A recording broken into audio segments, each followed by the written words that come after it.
Assalamualaikum warahmatullahi wabarakatuh. Today I will present another topic that plays a significant role in Malaysia economy: small and medium enterprise or SME. In Malaysia, SME are considered the backbone of the country's industrial development. They contribute significantly to job creation, innovation, and the development of local product and service. In fact, SME account for over 97% of total business establishment in the country. These businesses operate across a wide range of sectors such as manufacturing, service, agriculture, construction, and retail. Without a strong SME sector, Malaysia's economy will lack the diversity and resilience that it currently enjoys. So, what qualifies a business as an SME in Malaysia? The classification depends on two main criteria. The first, number of full-time employees. Second, the annual sales turnover. A business only needs to meet one this criteria, which is lower to qualify as an SME. This approach allows for flexibility because some business may have a smaller number of employees but higher sales or vice versa. This also ensures that government support is directed toward truly small and medium-sized companies. So, let's go to the SME classification. First, manufacturing sector. In the manufacturing sector, SME are further broken down into small and medium enterprise. A small manufacturing enterprise is one that employs 5 to 75 full-time employees or has an annual sales turnover of 300,000 ringgit to less than 15 million ringgit. The medium manufacturing enterprise have between 75 to 200 full-time employees or generate an annual sales turnover of 50 million ringgit to not exceeding 50 million ringgit. This classification ensures that the size of the business is in line with the kind of support and policy framework designed for SME, service and other sectors. Now, let's take a look at how SME are defined in the service and other sectors, such as retail, hospitality, and professional service. Small enterprise in this category employ 5 to 30 full-time employees or has annual sales 300,000 ringgit to less than 3 million ringgit. A medium enterprise employs between 30 to 75 full-time employees or in between 3 million to not exceeding 20 million in sales turnover.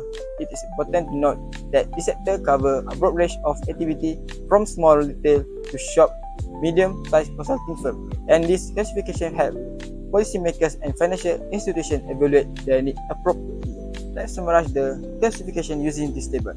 Micro enterprise are those with fewer than 5 employees and annual sales of less than 300,000 ringgit Malaysian. Small enterprise vary by sector. In manufacturing, 5 to 74 employees and 300,000 ringgit to 50 million ringgit in sales. In service or others, 5 to 29 employees and 300,000 ringgit to 3 million in sales. Medium enterprise also vary. In manufacturing, 75 to 200 employees and 15 to 50 million in sales. In service or other, 30 or 75 employees and 3 million to 20 million in sales. This table helps stakeholders including bank, government, agency and investor to better identify SME size and determine eligibility for financial support, incentive or development program. The next step is to investigate the source of financing. SME, also known as micro and small entities, might have difficulty in finding initial funds to grow the business. In our research, we found two sources of financing that SMEs regularly use to start a business, according to related scholar named Renault 2011. Small entrepreneurs who are ready to start their business will apply to formal financing. Formal financing, like most commercial bank, offers various loan schemes that suits with most SME requirements. Those loans can be used for beginning capital for every SME to purchase stock, buy asset and expand business. For example, they can rely on SME bank or Maybank that are the SME finance products such as long-term loan, overdraft, trade financing. Besides that, they can also apply to Bank Negara Malaysia fund for SME with lower interest rate. However, this method of financing still have pros and flaws. The SME might can accessible to larger funding amounts compared to personal funding with a structured repayment terms for a specific period. But the SME also had to face time-consuming approval process from their strong historical financing. They also need asset as a collateral to get bank loan.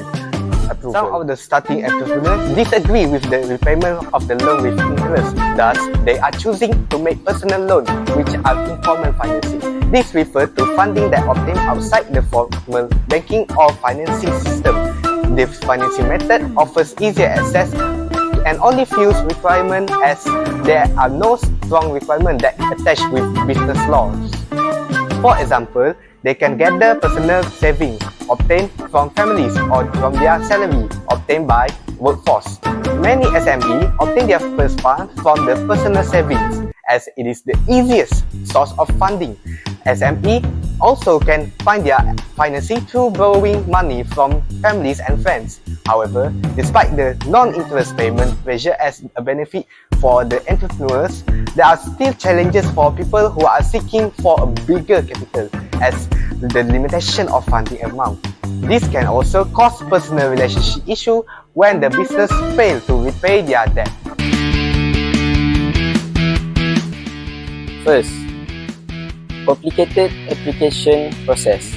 For many small and medium enterprise or SMEs, one of the biggest hurdles begins right at the start.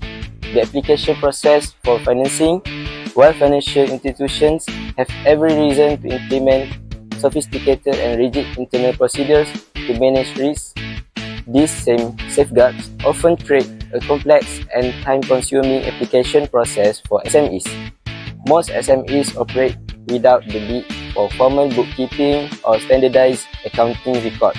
As a result, when it comes time to apply for financing, they often struggle to provide the necessary documentation.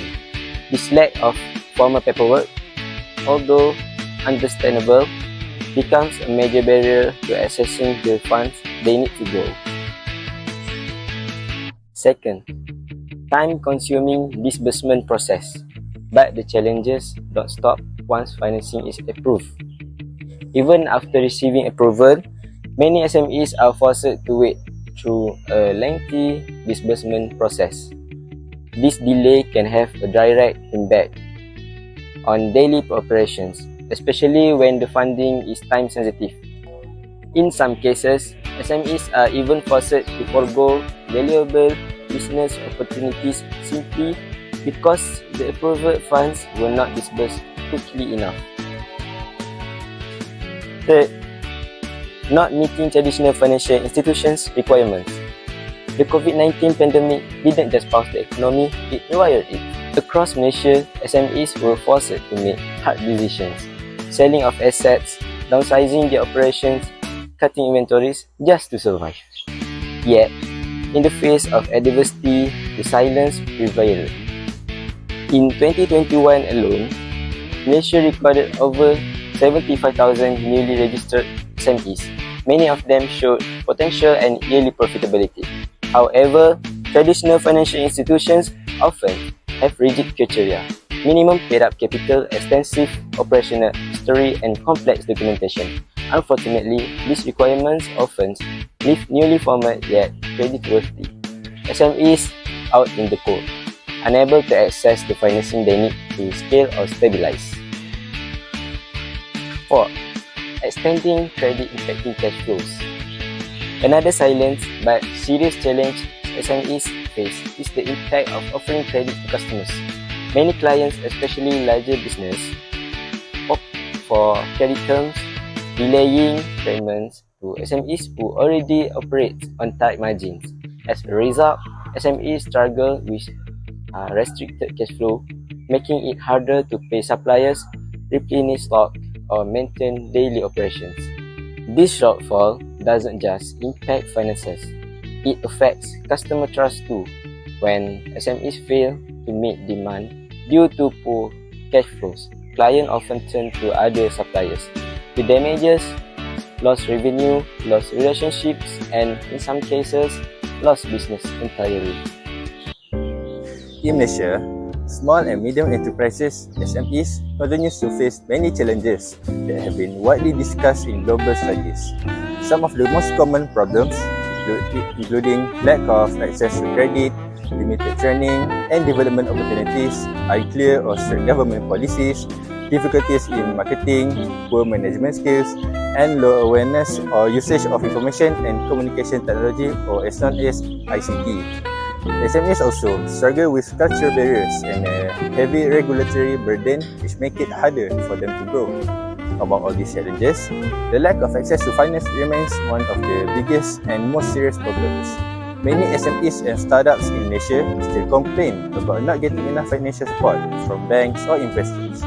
In addition, they often do not have access to formal business or social networks that could help them build partnerships or get useful advice. These problems show that SMEs in Malaysia face similar obstacles to those experienced by SMEs in other parts of the world. For the last point, poor leadership and management skills among small and medium enterprises (SME) owners are major obstacles for the growth and success of small business. SME leaders often lack the necessary knowledge, skills, and competencies, resulting in poor decision making and impacting the overall performance of their companies. These issues are compounded by the lack of access to business information, communication problems, and financial constraints.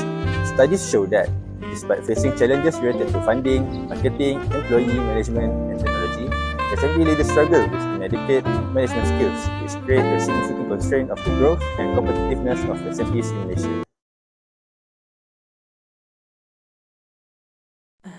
달빛 아래 춤을 춰 오늘 밤이 빛나 반짝이는 별들 속 너와 나의 신화 손끝에서 피어나는 빛을 불꽃